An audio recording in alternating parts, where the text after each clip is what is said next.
Hello, ladies and gentlemen, and welcome back to JXE Streams, Engadget Streams, the streams that happen at Engadget.com. My name is Anthony John Agnello, streams producer here at Engadget, and we are smack dab in the middle of our insane run of E3 2015 streams. We are going to be playing a little game called Skyhill, made by a wonderful, wonderful studio called Mandragora team. And this game really, really caught my eye. This is one of the really cool indies that is at E3 this year. It is a roguelike, technically speaking. This has random elements, and it is not out yet. This is a preview build that was provided to us by Daedalic, the German label that is putting out Mandragora team's game. And we are going to have a member of the Daedalic team on our stream momentarily to talk about the game. I am really, really excited about it. I am not sure if you're getting, just from the look, what Skyhill's style is like, but it is super, super noir, freaky, and weird. And it has this really, really cool art style that I think is great, actually. So you start it up, and you know you're in this weird hotel, and things go really, really bad, really, really quickly. Sorry about that, everybody.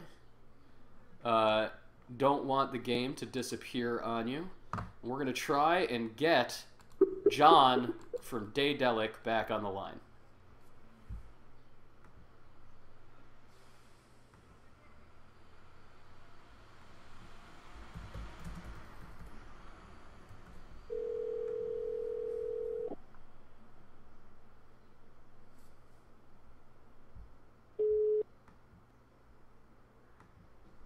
Hallo, hier ist Karl von Daedalic Entertainment. Genau, ich habe leider nicht entgegennehmen. Bitte hinterlasst meine Nachricht nach dem Piepton. Ich melde mich so schnell wie möglich. Vielen Dank.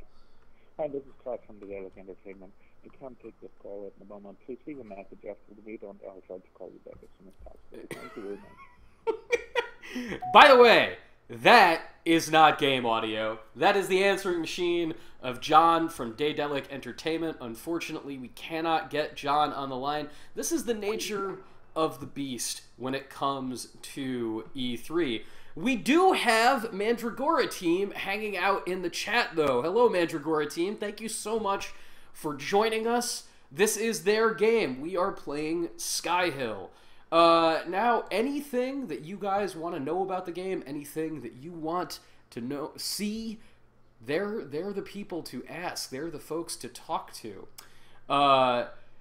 Right now, this is how the game begins, and it's a very, you're this sort of hard-boiled looking dude with haunted eyes, and you've got your health, you've got your food, and this is how things unfold. It's almost like looking at a giant comic book, which is profoundly, profoundly cool.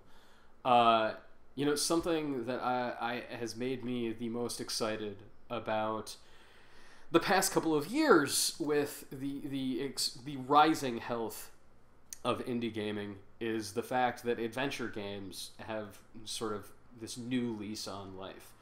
And you're starting to see incredibly weird experiments with what is like a point-and-click adventure style. And Mandragora team has done something very unique here with Skyhill. Mandragora team, if you're hanging out in the chat, could you explain in some detail for folks what are the random elements? What is randomized in Skyhill? Right now I've got my text message. Darling, I still love you. I'm waiting for you at our special place. Do you remember when we ran into each other on the 93rd floor? That's 6 floors down, baby. I'll get there. I got myself a stick. I got all kinds of good things. I got a kiwi, just in case I need a snack. And he is starting to get a little peckish. That's what happens. Before we descend down to the 98th floor, let's try and get John back on the line.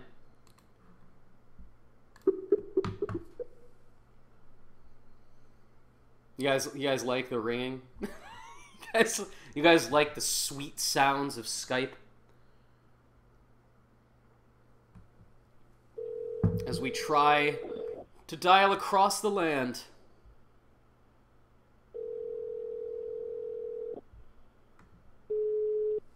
Oh, that's not a good sign. Hello, Yuka from the... The answering machine, the dreaded answering machine. It's like I can't even solve a puzzle in the real world. So let's delve further down. Daedalic actually has a few really interesting games on the E3 show floor. And we also have a game called Anna's Quest that we're going to take a look at in a little bit. I'm going to feed my dude here. I'm gonna satiate his hunger. Mandragora team, actually, all rooms, enemies, loot, everything. Something Mimic kind of reminds me of Hotel Dusk on the DS. It does have a little bit of that vibe. I mean, obviously, a lot less emphasis on narrative. Hotel Dusk is very much the story of this detective, and you know, this is more go in there, resolve this mystery.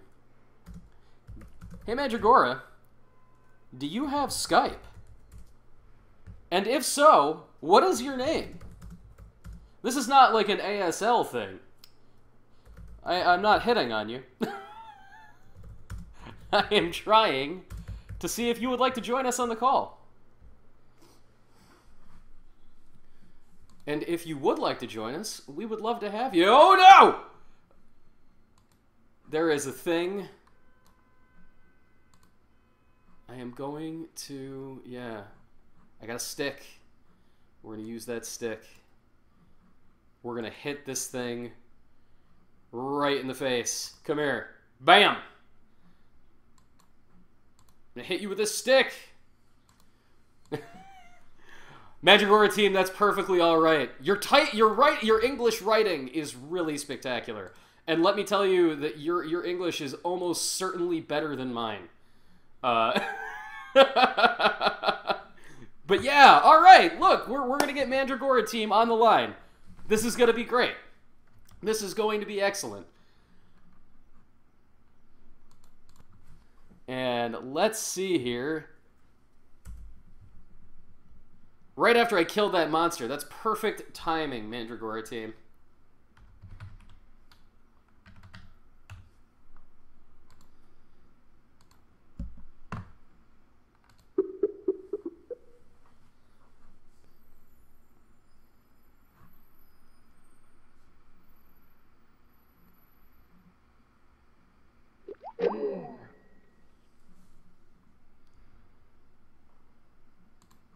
And we will continue to explore in this lovely, disgusting hotel of monsters. I like just seeing things that are slightly unsettling. Not like viciously unsettling, but slightly unsettling. It's really hard to nail that blend of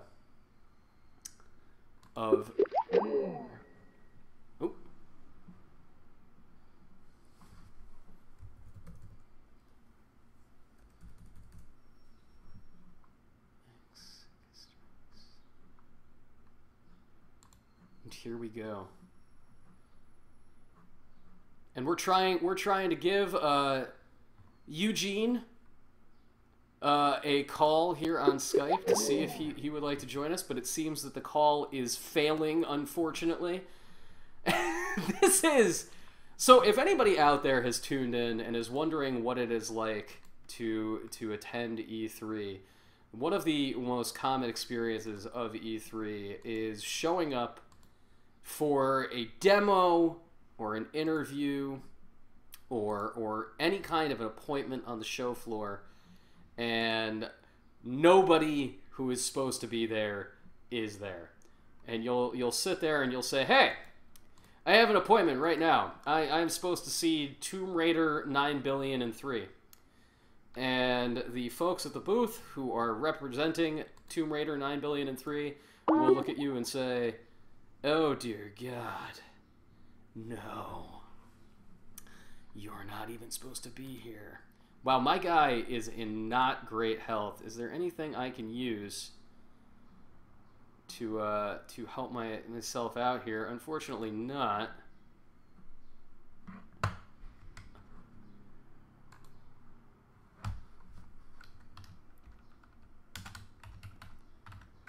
And I am not going to be able to heal myself right now.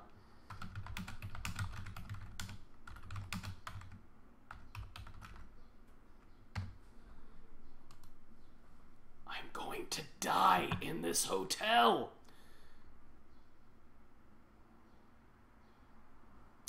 LJY 9885. The name of the game is indeed Skyhill. And it is also the name of the hotel I am exploring. I'm leaving. I am not going to deal with that monster. That monster is a bad scene. We want nothing to do with him.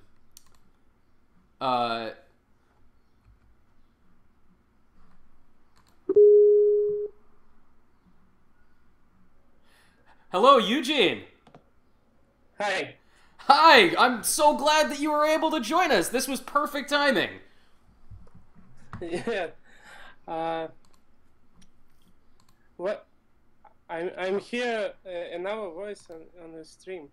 Yeah, no, you're live. You're here on the stream. I'm very, very glad you could join us. And please do not worry about your English at all. Okay. You were typing very well, and you sound great, man. Hi.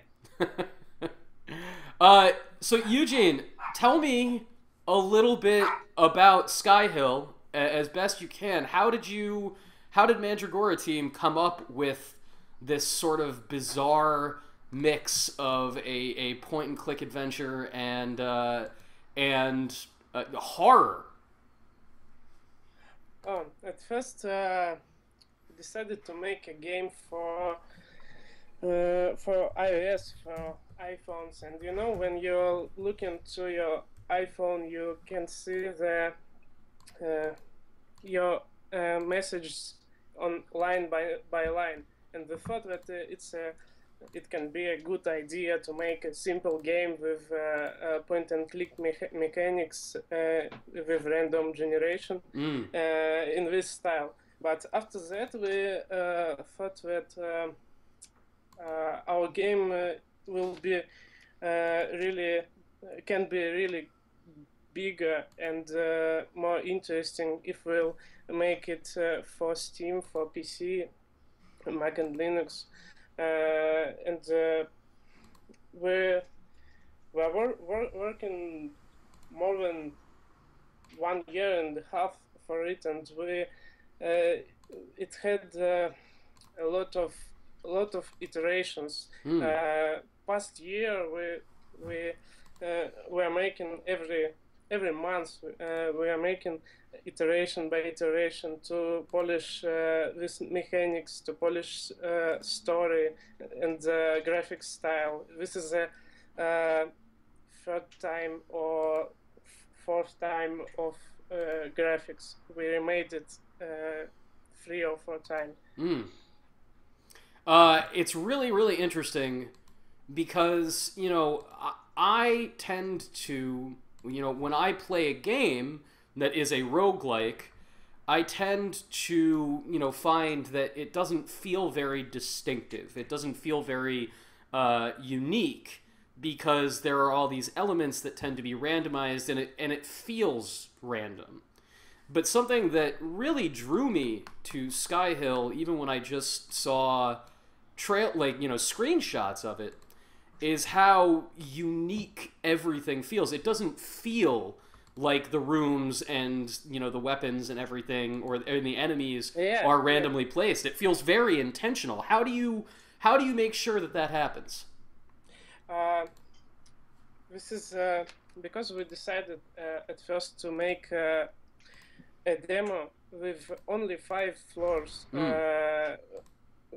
handmade it, without randomly generated content and something like this. We decided to polish our demo with only 5 floors to that gameplay which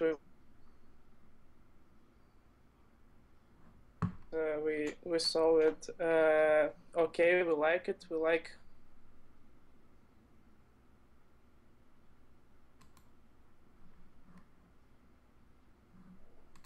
Oh, I think we lost Eugene.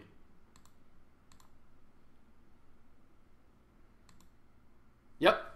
Unfortunately, everybody, we've lost Eugene. We're gonna try and get him back on the line.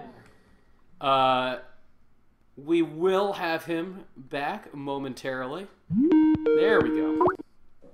Hey. Hey, Eugene. Wait, the call dropped, unfortunately, but I've got you back now. You were... where I ended. The last thing I heard you say is you were saying that you made a 5-floor demo. Yeah, we decided to make a 5-floor demo to feel the atmosphere, to polish it, to understood how to which gameplay we want to make, and only after that we understood how to make this feeling with randomly generated content. So, how has the game changed most significantly between now and when you made that 5-floor demo? Not very. Not. We added some features and we polished some things, but it's almost this demo, but with randomly generated content.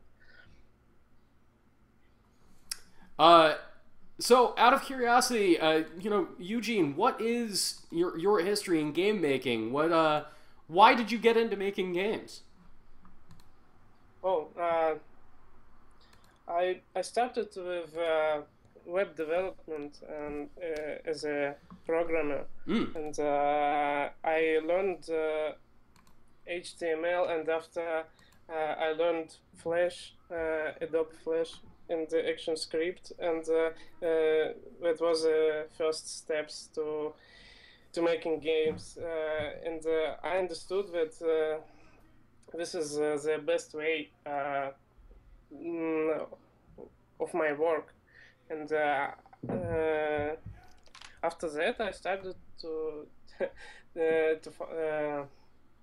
working only with games, and when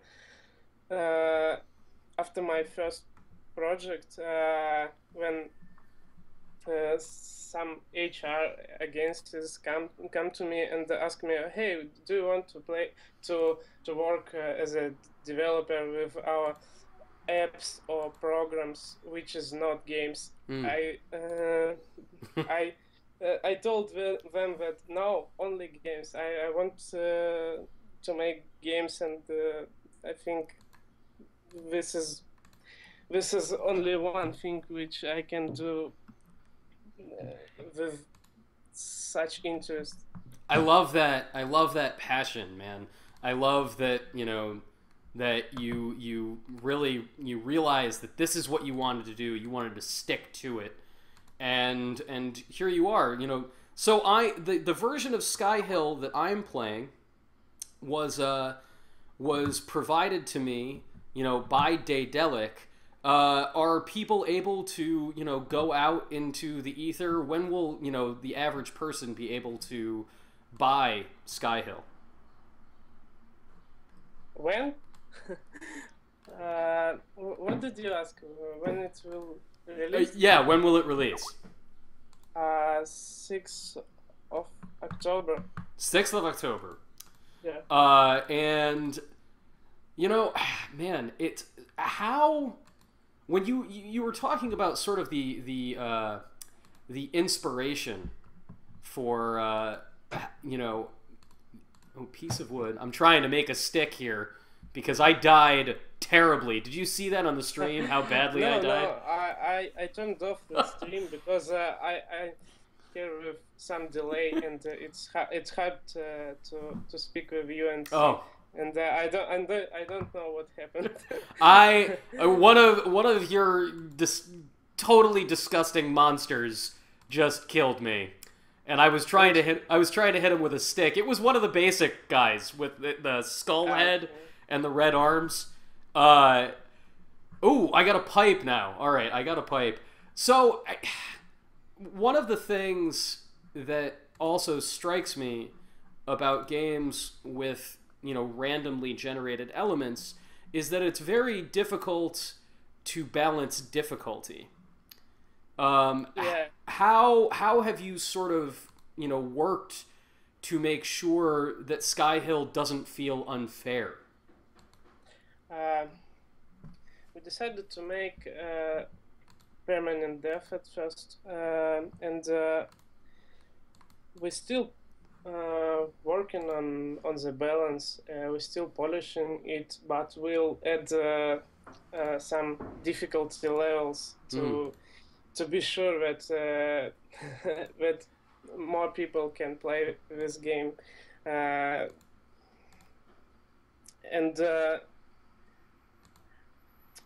another one thing which I wanted to tell you, that we'll have at least 3 different endings of the game, of the story.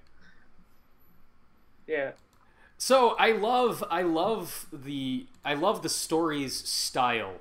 I like mystery, I like horror, and this has all of those things. What draws you to horror? Why did you know, why this subject matter? Why making a super scary, tense, you know, mystery? I don't think that it's a horror or a scary thing. I try to make you feel danger, to make you feel that you need to survive. Maybe we have some atmosphere as a horror, but it's not a horror game. I find it really scary when I open a room and there's like a giant monster in there. Yeah, you need it because you're surviving. You're as a hero, you see these monsters at first. Each monster you meet first time, and you don't know what is it, and this is right reaction. It's cool. Oh man, I'm now. I just walked into yet another room. So, are there any plans to continue to add new stuff to Skyhill after it comes out in October? Are you going to add like new story elements or downloadable stuff? I don't know. We are working right now for another feature, and I can't tell you because I don't know. Maybe it will not work. I don't know really. But we're trying to add one another very interesting in our as we think this is a very interesting feature.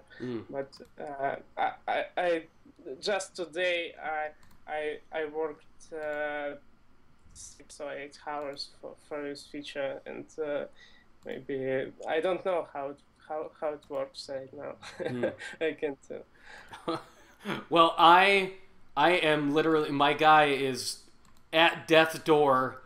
He needs food, and I think this monster monster might kill me. Again? Yeah, I think I'm gonna die again. how much times did you that in Skyhill? So this is my third time. I've actually made it further this time. I've made it to floor 90. So that's cool. I've made it that much farther. Okay. I'm doing a little bit better. So for everybody watching, we're going to take a quick break. When we come back, we're going to be playing Elite Dangerous with Frontier Developments. Eugene, thank you so much for hopping on the phone, man. This was an unexpected treat. I'm really, really glad that you could come on and talk about the game. Thank you so much. Yeah, thank you. And sorry for my English. No, your English was great. You were perfect. This was great. This was excellent. Everybody, we will go dark now. We'll be right back. Eugene, thank you again. Thank you. Bye. Bye-bye. And everybody watching, our E3 streams are going to continue. We're going to go down for literally just about 2 minutes. When we come back, we're going to be playing Elite Dangerous with Frontier Developments and Mr. David Braben, one of the most storied developers that there is out there. Stick around. We'll be right back.